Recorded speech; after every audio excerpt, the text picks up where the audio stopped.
사랑하는 성도 여러분, 좋은 아침입니다.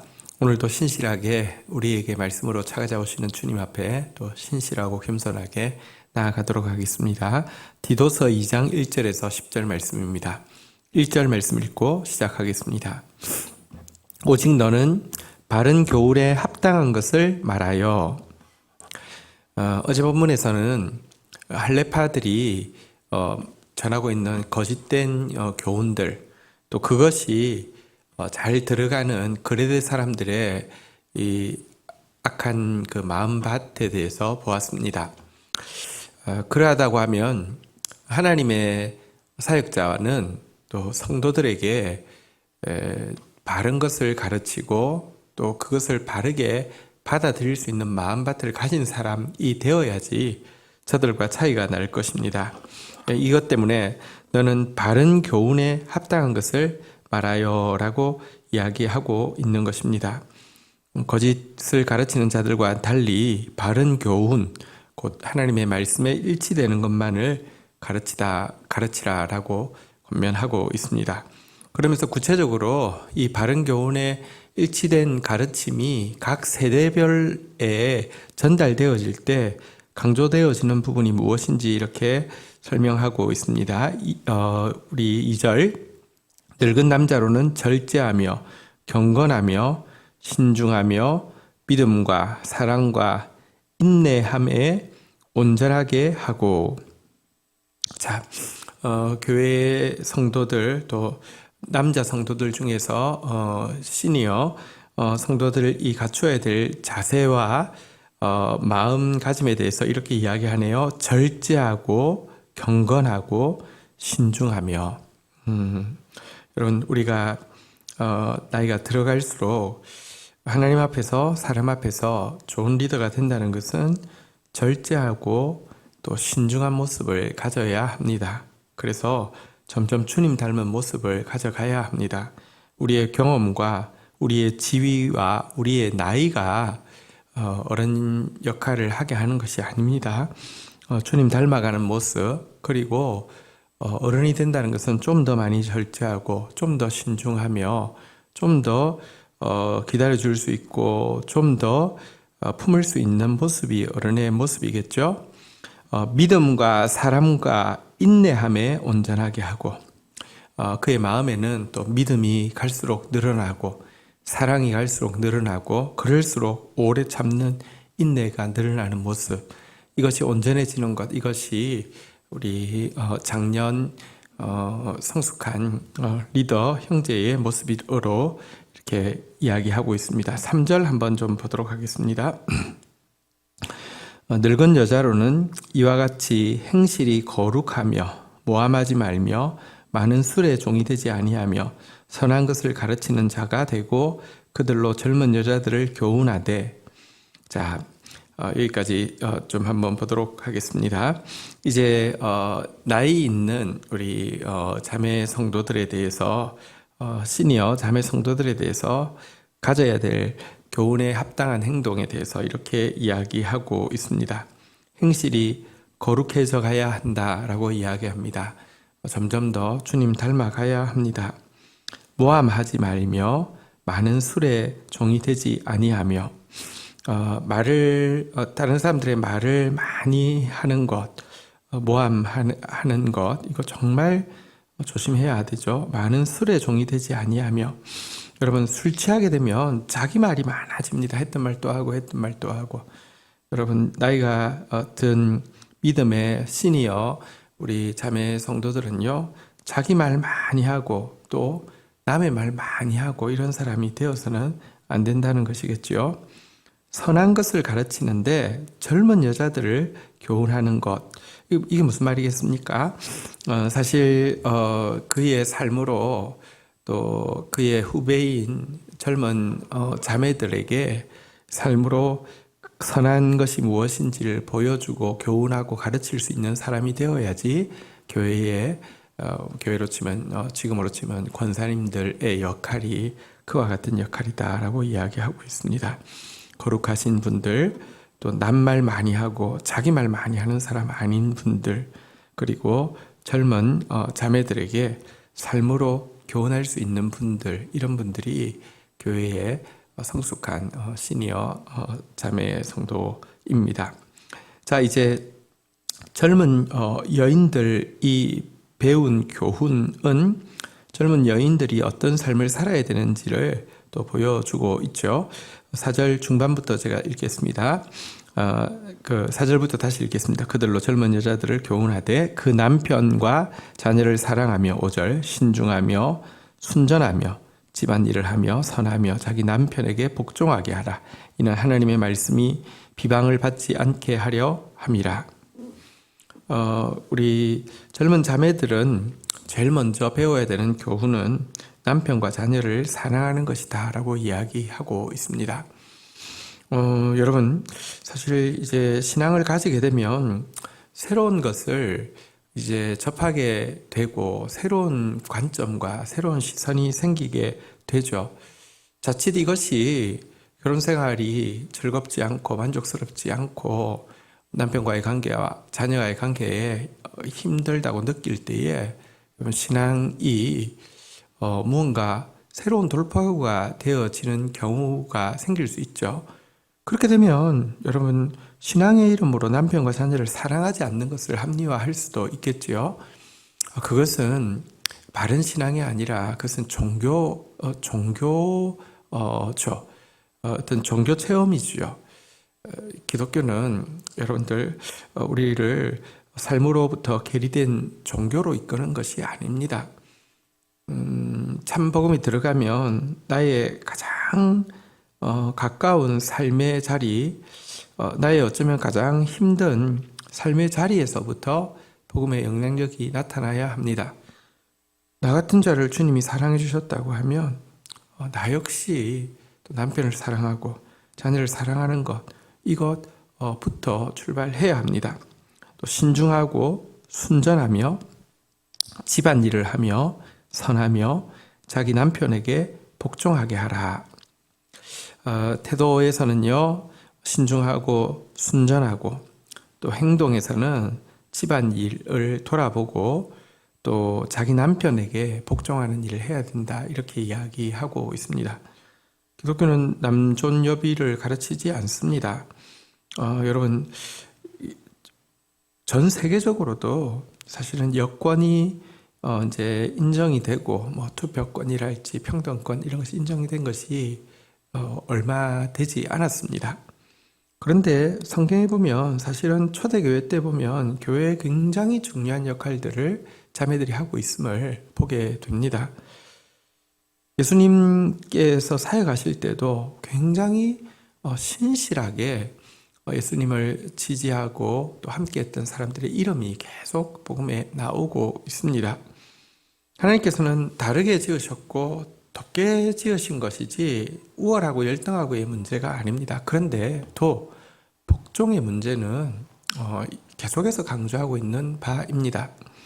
여러분, 남편은 사랑해야 하고 아내는 복종해야 된다라고 이야기하고 있는데요. 뭐가 더 손해보는 것입니까? 뭐가 더 무거운 짐입니까? 그리스도께서 우리를 사랑하신 것처럼 남편은 아내를 사랑하라라고 이야기했고요. 교회가 그리스도에게 복종하는 것처럼 아내는 남편에게 복종하라고 했는데 그리스도의 사랑이 클까요? 교회의 복종이 그리스도를 향한 복종이 클까요? 사실 이것은 크고 작음의 문제가 아닙니다. 손해보고 손해보지 않는 문제가 아닙니다. 차이입니다. 형제는 존중받고 있다고 생각할 때, 존경받고 있다고 생각할 때 행복을 느끼고요. 자매는 사랑받고 있다고 생각할 때, 배려받고 있다고 생각할 때 행복을 느끼게 되어 있습니다. 다른 부분입니다. 그래서 남편에게 복종하는 것, 또 이것에 대해서 강조하고 있죠. 이것은 하나님의 말씀이 비판받지 않게 하려 함이라고 덧붙이고 있는데요. 사실은 로마를 변화시킨 주력은, 로마를 기독교로 만든 주력은 사실은 젊은 자매들이었죠. 그들은 원치 않는 결혼을 대부분 했다고 합니다. 특별히 크리스찬 자매들은 사회가 막 부패해 가니까 그들만 거의 성결하니까 거의 보쌈해서 잡아가서 결혼을 하는 시기였는데요. 그렇게 원치 않는 결혼을 했음에도 불구하고 그들은 남편에게 복종하고 또 자녀를 사랑하며 집안 일을 잘 할 뿐 아니라 순전하고 또 신중한 모습을 가지고 있었던 것 때문에 로마가 기독교로 바뀔 수 있는 주력의 역할을 했죠. 이들의 삶의 모습이 복음을 비방받게 하는 것이 아니라 복음을 영화롭게 하는 주력이 됐던 것을 기억합니다. 자, 이제 젊은 남자에 대해서 또 이렇게 가르치고 있습니다. 6절, 너는 이와 같이 젊은 남자들을 신중하도록 권면하되. 7절, 범사에 내 자신이 선한 본을 보이고 교훈에 부패하지 아니함과 단정함과. 8절, 책망할 것이 없는 바른 말을 하게 하라. 이는 대적하는 자들로 하여금 부끄러워 우리를 악하다 할 것이 없게 하려 함이라. 자, 젊은 남자에 대해서도 이제 권면을 하고 있는데요. 젊은 남자에게 제일 먼저 권면하는 것은 신중하라고 권면하는 것이다 라고 되어 있는데요. 여기에 대해서 조금 먼저 생각해 보도록 하겠습니다. 늙은 남자가 신중하라고 가르치고 있죠. 2절에 보면. 3절에 보니까 늙은 여자에 대해서 이야기할 때에도 이제 그들이 이 젊은 여자에게 가르칠 때 신중해야 된다라고 가르치라고 했다는 것은 또 자신이 신중하지 않으면서 젊은 여인들에게 신중하라고 가르치면 어떻게 힘이 있겠습니까? 그러니까 늙은 여인들도 신중해야 된다는 것을 내포하고 있고요. 또 젊은 여인들에게도 신중하라고 가르쳤고요. 또 이제 6절에 보니까 젊은 남자에게도 신중하라고 가르친 부분이 나옵니다.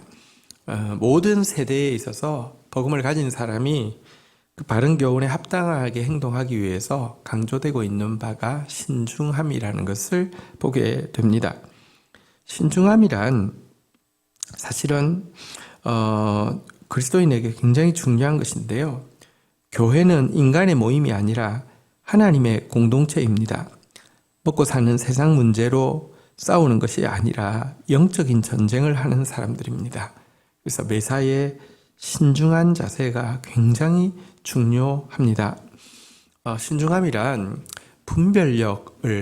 머리로는 분별력을 가지는 것이고요. 행동으로는 근신하는 것이라고 할 수 있겠습니다. 그리스도인들은 진리를 알므로 말미암아 선과 악 간에 더 가치 있는 것과 가치 없는 것 간에 영원한 것과 일시적인 것 간에 분별할 수 있어야 하고요. 근데 또 머리로 분별한 것을 내가 뭘 좀 안다고 생각하면 까불기도 쉽고요. 경거망동하기도 쉽습니다. 사람은 무슨 그렇게 단순한 존재가 아니고요. 그냥 쉽게 행동하고 판단할 존재도 아닙니다. 그래서 분별했다고 하면 행동에서 근신함으로 나타나야 하죠. 이것이 신중함인데요. 어쨌든 모든 세대의 그리스도인들은 더 분별력이 있어야 되면서 동시에 말 하나, 행동 하나 신중하게 할 수 있는, 근신하면서 할 수 있는 사람이 되어야 합니다. 자, 그런데 이렇게 젊은 남자들이 신중하도록 권면하는 것에 대해서 7절에 보니까 범사에 내 자신이 선한 일에 본을 보이며 이 일에 대해서 이 리더인 디도에게도 본을 보이라고 이야기하고 있습니다. 여기서 본은 어쨌든 신중한 본이겠죠. 신중한 본을 보여서 그 결과 교훈에 부패하지 아니함과 단정함과 책망할 것이 없는 바른 말을 하게 하라.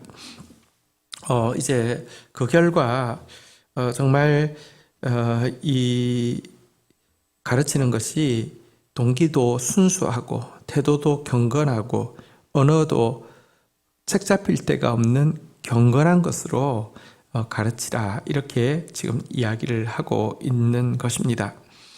그리고 또 젊은 형제들도 그 본을 받아서 동기가 순수하고 태도가 경건하며 언어에 책 잡힐 것이 없는 건전한 언어 생활을 하게 하라고 가르치고 있는 것입니다. 어쨌든 이렇게 하는 이유가 무엇이라고 이야기합니까? 대적하는 자들로 하여금 부끄러워 우리를 악하다 할 것이 없게 하려 함이라.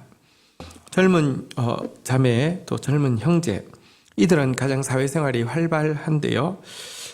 이들의 행실은 비신자들이 읽는 성경입니다. 비신자들이 보는 하나님에 대한 안경입니다. 그래서 이들의 행실이 하나님의 말씀이 비방받지 않게 만들어야 하고, 대적들을 부끄럽게 만들어서 그리스도인들을 악하다고 거짓말로 이렇게 모욕하고 조롱하고 있는 그들을 이길 수 있으려고 하면 이와 같은 말, 행동, 그리고 동기를 가져야 된다. 이렇게 가르치고 있는 것입니다. 자, 이제 9절로 한번 넘어가 보도록 하겠습니다. 종들은 자기 상전들에게 범사에 순종하여 기쁘게 하고 거슬러 말하지 말며 10절입니다. 훔치지 말고 오히려 모든 참된 신실성을 나타내게 하라. 이는 범사에 우리 구주 하나님의 교훈을 빛나게 하려 함이라. 그 시대에는 이런 자유자만 있었던 것이 아니라 종들도 상당히 많았는데요. 종들에게도 복음에 부합한 행동에 대해서 이렇게 이야기합니다. 범사에 순종하고 거슬러 말하지 말고 기쁘게 하고 거슬러 말하지 말라라고 이야기하고 있습니다. 내가 복음을 받음으로 말미암아 그리스도 안에서 참된 자유를 누리게 되었지만 그들의 현실의 신분에 대해서 또 받아들이고 그의 권위자에 대해서 순종하고 거슬러 말하지 말라고 이야기하고 있습니다. 기독교는 노예제를 지지하지 않고 특별히 구약에서도 보면 계속 이 노예를 자유케 하는 것에 대해서 많이 강조하고 있습니다. 그러나 기독교는 사회운동으로서 이것을 무슨 혁명이나 인간적인 방법으로 바꾸는 것에 대해서 이야기하지 않습니다. 복음의 삶으로 내가 먼저 그렇게 살아내고 자유자는 자유자로서 노예들을 이렇게 존중하고 또 할 수만 있으면 또 자유롭게 해줄 수 있게 하고, 또 노예는 그리스도 안에서 하지만 또 현실에 대해서 받아들이고 또 존중하고 자신이 할 것을 하라는 것입니다.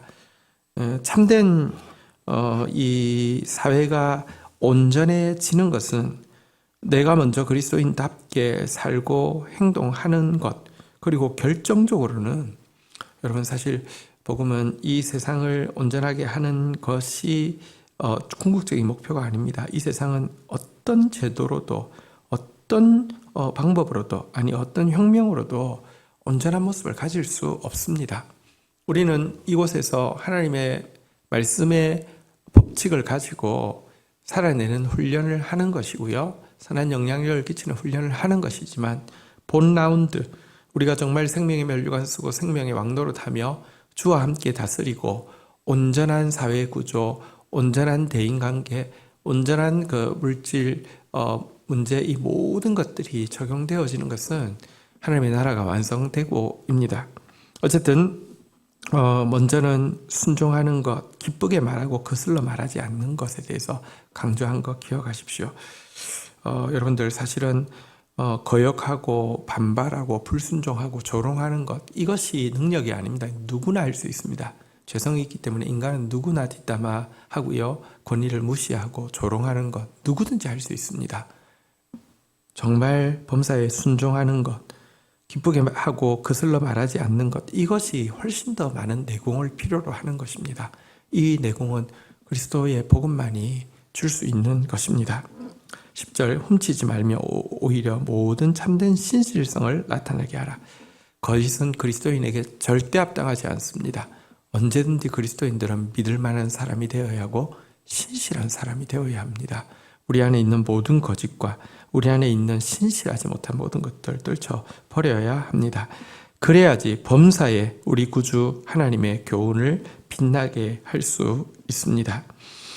우리의 행동에 따라 하나님 말씀이 비방을 받을 수도 있고 그 교훈이 빛날 수 있음도 기억할진데 우리의 행동은 정말 신중하지 않으면 안 됩니다. 자, 우리 이 본문에서 오늘도 그리스도인들이 사나 죽으나 하나님의 영광을 위해서 살아야 함을 알게 됩니다. 하나님의 말씀이 비방받지 않게 하려 하고요. 대적하는 자들로 하여금 부끄러워 우리를 악하다 할 것이 없게 해야 하고요. 우리 구주 하나님의 교훈을 빛나게 할 수 있는 방법은 교훈에 합당한 삶을 살아내는 것입니다. 주신 말씀 가지고 하나님 앞에 나아가 기도하는 시간 가지도록 하겠습니다. 제가 기도하겠습니다. 하나님, 우리가 이단과 다른 바가 무엇이며 세상 사람과 다른 바가 무엇이겠습니까? 하나님의 바른 교훈의 말씀대로 가르치고 그 말씀을 받아들인 모습으로 살아내는 것 아니겠습니까? 저희들이 그런 사람 되어질 수 있도록 은혜를 더하여 주시옵소서. 특별히 교회의 모든 세대 가운데 주님, 참 그리스도인 되었으니 참 신령한 분별력을 가지게 하여 주시고 매사에 근신하는 사람 되어지게 하여 주시옵소서.